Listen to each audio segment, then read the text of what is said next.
Bon voilà, donc j'ai fait le système un petit peu rustique là. Ça j'ai mis une masse dessus pour que ça suive un peu le faux plat qu'il y a sur le disque. Voilà, donc j'ai branché ça de manière à pouvoir y relier une alimentation.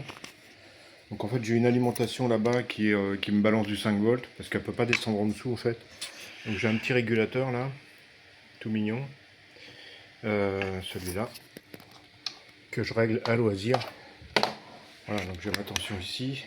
Ça c'est la tension que j'envoie sur le moteur du haut. Donc simplement pour vous montrer que avec une tension assez faible ça démarre.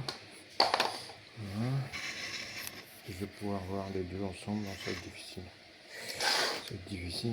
Ah si, peut-être là, c'est bon. Ok, allez, on va brancher la ligne.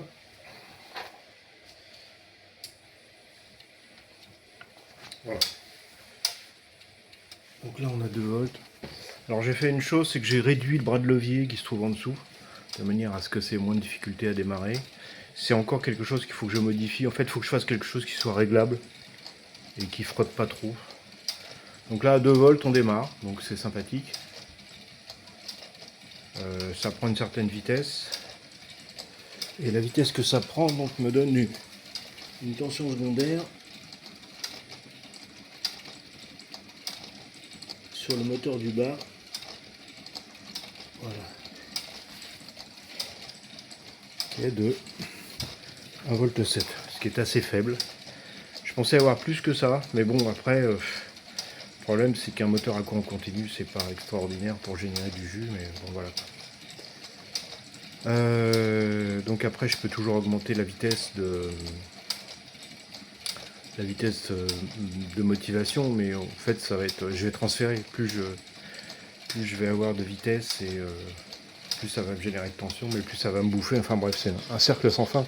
Donc là j'ai des petits modules élévateurs, mais le problème c'est que dès que je vais tirer du courant sur la génératrice du bas, et évidemment ça va pas se passer comme je veux, donc voilà.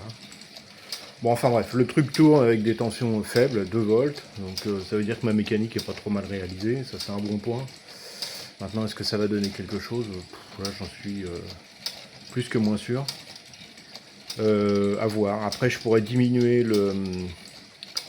la taille du caoutchouc qui frotte sur le bord, qui emmène le gyro, de manière à diminuer le diamètre. Donc ça, je pourrais faire ça. Il faut que je trouve un petit caoutchouc qui fasse juste 1 mm d'épaisseur, que je remplace, parce que celui-là, il doit faire 11 à l'extérieur. Donc si je pouvais trouver un 7 à l'extérieur, ça me ferait d'autant plus de vitesse. Voilà. Diminuer le bras de levier en dessous, je pense que c'est faisable dans de bonnes conditions et ça va me permettre de pomper moins de jus pour entraîner l'ensemble. Donc voilà, donc pas mal de petites choses à faire pour optimiser le machin. Voilà, et puis on va voir jusqu'où on peut aller comme ça. Je pense très honnêtement qu'on n'ira pas très loin, mais bon, c'est fun. Voilà, voilà.